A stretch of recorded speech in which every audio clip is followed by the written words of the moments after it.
Hey guys, Chris here from C-Flow, just answering a question I get all the time, and that question is, how often should I be training? And the reality of it is the question's a big one, the answer's a big one, and it's different for each person. So with it being different for each person, how then do you come to an answer that works for you? The way we're going to do that is going to ask ourselves three scenarios here. So the three scenarios are, how often are you available? What are your goals? And what impact will it have on your life? So let's start at the top.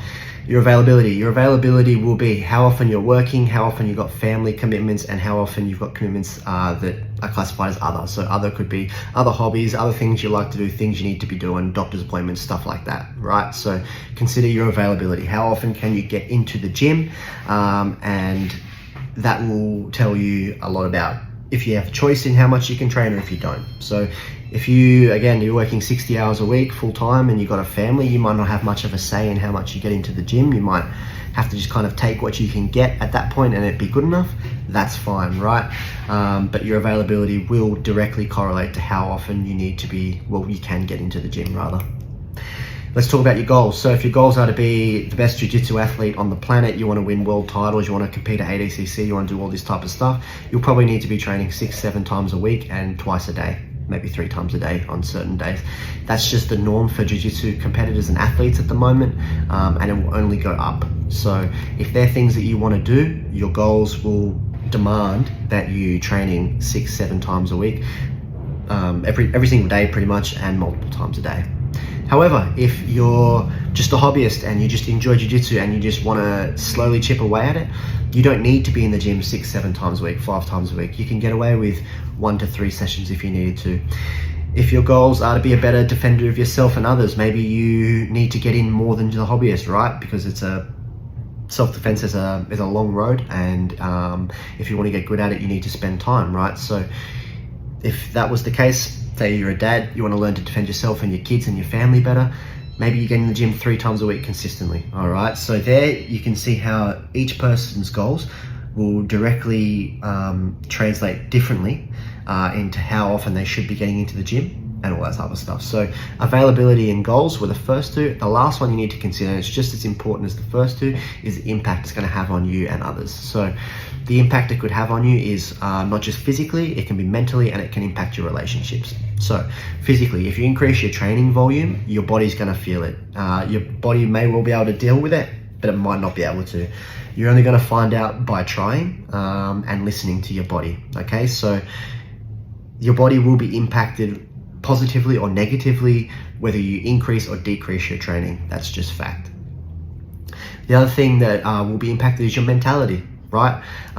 Maybe doing more jiu-jitsu will stress you out. Maybe doing more jiu-jitsu will decompress you, right? Maybe doing less jiu-jitsu will stress you out, vice versa. There's a bunch of ways it can go, but it will definitely have an impact on your mental state, right? Especially if training is a super competitive thing for you, maybe upping the training isn't good. If you're someone who's very, very harsh on themselves, maybe upping the training isn't very good. You have to consider the impact it's going to have on your mental as well as your physical, and also your relationships, right? So the third part of the impact is, again, relationships. If you have to choose to take time away from spending time with your kids or your partner to do 1 or 2 extra jiu-jitsu sessions a week, that might impact you negatively, and it might not be the juice might not be worth the squeeze in terms of getting more technique. It might make your life harder, which is just going to chip away at that technique gain anyway, right? So the things you need to be considering are your availability, goals, and the impact of what your training are going to be. The best way that I can play that out in real time for you is use myself as an example. So when I first started training, I started when I was 24. I wanted to get as good as possible, as fast as possible. I wanted to compete at a high level, and I wanted to coach. So straight away, my availability had to change. I chose to quit a job, and I started working in hospitality. The reason I worked in hospitality is there was lots of weekend work. There were no classes, weekend nights, so I could easily train those nights that wouldn't impact my jiu-jitsu schedule. And if I had to pick up shifts during the week, I could pick up shifts that fit around the structure of the gym, all right? So essentially, I changed my availability through changing jobs and situations, and I only took jobs and opportunities which gave me the opportunity to be flexible so that they wouldn't expect me to be taking shifts on days where I had to be training. So I literally would look at the class schedule and I would say, okay, I can work in any times that aren't these, so that I was available to get to every single class if I physically could or wanted to that week.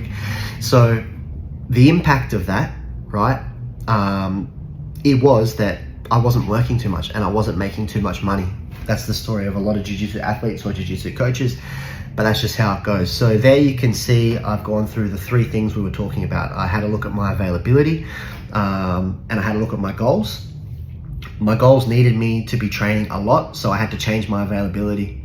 And I only took jobs and I only took shifts that were in slots that weren't conflicting with gym classes, right? So there's a way that, there's an example, sorry, that I can give where I looked at my availability, altered my availability to suit my goals, and the impact, right? So the impact there was obviously if I'm working 3 times a week or I'm only working 25 to 30 hours a week, the impact will be I'm not going to be on a full-time wage. I'm probably not going to have a salary. I'm not going to have health insurance. And with the nature of working when I'm not at training, it's going to impact relationships. So meeting people, maintaining family relationships, friends, going out and doing things, parties, going to sporting events, all this type of stuff. All this stuff had to get put on the back burner because my goals demanded that my availability change and be in the gym X amount of times, okay?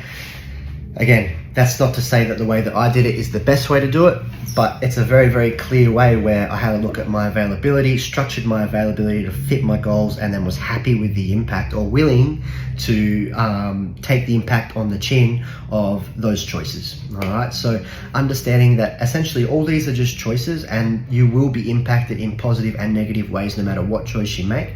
Being informed about those impacts and the choices is the most important thing.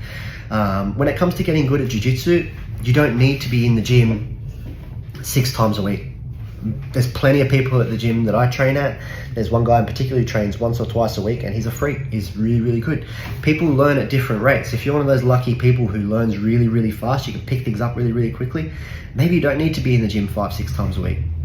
If you're someone who picks them up really slow or you need a bit more time or it's just harder for you, maybe you need to get in more. And this isn't a thing to say that, oh, boo-hoo, poor me, like I learn slower than someone else, it's not fair, like why? The reality is if you find that you learn slower than someone else and you want to have results, you need to be getting into the gym more and training more. That's just how it is. It's life's not fair, jiu-jitsu's not fair, but asking yourself these questions, making informed decisions will make it as fair as possible and as easy on yourself as possible. Hopefully all that stuff was helpful for you. It definitely helped me out when I first began. This isn't, those three, the availability, goals and impact weren't things that I thought of. When I went to my coach, they're the questions he asked me, and we did this almost thought exercise where we went through it and came to the answer almost on my own through one, thinking about my availability, my goals and the impact it will have on my life, and am I happy with that impact? Is this something that I'm going to do and complain about later? No. All right, let's go forward and get after it, and it's worked out really well. Hopefully everyone found that valuable and enjoyable, and I will see everyone on the next video. Thanks.